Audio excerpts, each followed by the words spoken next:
ಒಂದು ಅಲಿಗೇಷನ್ ಮಾಡಿದ್ದೀವಿ. ಅಕ್ರಮ ಮರಳು ಸಾಗಾಣಿಕೆ ಕೊಪ್ಪಳ ತಾಲೂಕಿನಲ್ಲಿ ದೇಶದಲ್ಲಿ ಮತ್ತೆ ಕಳೆದ ತಿಂಗಳಿಂದ ಮತ್ತೆ ಶುರುವಾಗಿದೆ. ಆವಾಗ ವ್ಯತ್ಯಾಸ ಇಷ್ಟೇ, ಆವಾಗ ಬೋಟ್ಗಳು ಇರ್ತಿದ್ವು, ಈಗ ಬೋಟ್ಗಳಿಲ್ಲ. JCBಗಳಿದ್ದಾವೆ, ದೊಡ್ಡ ದೊಡ್ಡ ಲಾರಿಗಳಿದ್ದಾವೆ. ಬೂದ್ಯಾಳ ಒಳಗಡೆ ನಿಂತ್ಕೊಂಡು ಅಲ್ಲಿ ಶುರುವಾಗಿದ್ದು ಕಳೆದ ನಾವು ಮರಳೋ ಮನಸ್ಸಿಗೆ ಎಲ್ಲ ಇದ್ದದ್ದು ನಾವು ದಾಳಿ ಮಾಡಿದ್ದೀವಿ ಅಂತ ನಮಗೆ ಜಿಲ್ಲಾಡಳಿತ ಹೇಳಿದರು. ನಾವು ಸುರೇಶ್ ಇಟ್ನಾಳ ಕಮಿಷನರ್ ಅವರಿಗೆ ಮತ್ತು SP ಅವರಾದಂಥ ರಾಮ್ ಅರಸಿಂಗ್ ಅವರಿಗೆ ಕಂಪ್ಲೇಂಟ್ ಮಾಡಿದಾಗ ಅವರು ಆ್ಯಕ್ಷನ್ ತಗೊಂಡಿದ್ದೀವಿ ಅಂತ ಹೇಳಿದರು. ಆದರೆ ಅವರು ಆ್ಯಕ್ಷನ್ ತಗೊಂಡ ತಕ್ಷಣವೇ ಮತ್ತು ಅದ್ರ ಮೇಲೆ ದಾಳಿ ಮಾಡಿದಾಗ 50 ಜನ ಅಷ್ಟು FIR ಮಾಡಿದರು. ಆ FIR ಮಾಡಿದವರು ಹೆಸರು ಯಾವುದಂತ ಹೊರಗೆ ಬರಲಿಲ್ಲ.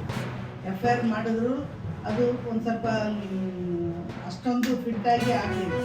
ಯಾಕಂತಂದರೆ ಇವತ್ತು 50 ಜನರಲ್ಲಿ 3 ಜನ ಪ್ರಭಾವಿಗಳು ಬೇರೆ ತಗೊಂಡಿದ್ದಾರೆ ಅಂತ ನಮಗೆ ಸುದ್ದಿ ಬಂತು ಬೆಳಗ್ಗೆ.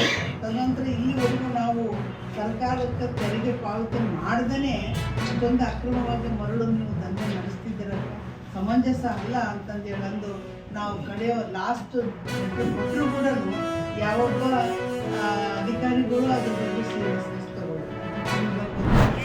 ಸಮಸ್ತ ಸಾರ್ವಜನಿಕರೇ ಇತ್ತ ಕಡೆ ಗಮನಿಸಿ, ಇದು KGF ಜಿಲ್ಲಾ ಪೊಲೀಸ್ ಪ್ರಕಟಣೆ.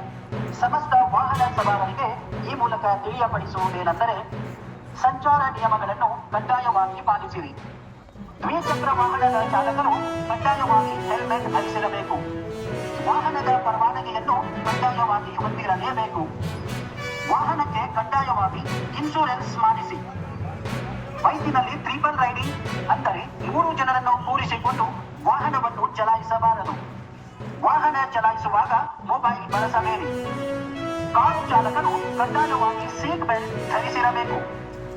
ಮದ್ಯಪಾನ ಮಾಡಿ ವಾಹನ ಚಲಾಯಿಸಬೇಡಿ. ವೇಗದ ಮಿತಿ ನಿಯಮವನ್ನು ಪಾಲಿಸಿ. ಪಾರ್ಕಿಂಗ್ ನಿಷೇಧ ಪ್ರದೇಶಗಳಲ್ಲಿ ವಾಹನಗಳನ್ನು ನಿಲ್ಲಿಸಬಾರದು. ತ್ರಿಚಕ್ರ ವಾಹನದ ಸವಾರರು ಅಂದರೆ ಆಟೋ ಚಾಲಕರು ಕಡ್ಡಾಯವಾಗಿ ಸಮವಸ್ತ್ರವನ್ನು ಧರಿಸಿರಲೇಬೇಕು. ಯಾವುದೇ ನಿಮ್ಮ ತುರ್ತು ಸೇವೆಗಳಿಗಾಗಿ 112ಗೆ ಕರೆ ಮಾಡಿ. ಸಂಚಾರ ನಿಯಮಗಳನ್ನು ಪಾಲಿಸದಿದ್ದರೆ ಹಾಗೂ ಹೆಲ್ಮೆಟ್, ಸೀಟ್ ಬೆಲ್ಟ್ ಹಾಕದೆ ವಾಹನ ಚಲಾಯಿಸಿದರೆ ಮತ್ತು ಮದ್ಯಪಾನ ಮಾಡಿ ವಾಹನ ಚಲಾಯಿಸಿದರೆ ದಂಡ ವಿಧಿಸಲಾಗುವುದು. ನಿಮ್ಮ ಜೀವನ ಅತ್ಯಮೂಲ್ಯವಾದದ್ದು. ನಿಮ್ಮನ್ನು ನಂಬಿ ನಿಮ್ಮ ಕುಟುಂಬವಿದೆ. ಪೊಲೀಸ್ನವರೊಂದಿಗೆ ಸಹಕರಿಸಿ. ಇದು KGF ಜಿಲ್ಲಾ ಪೊಲೀಸ್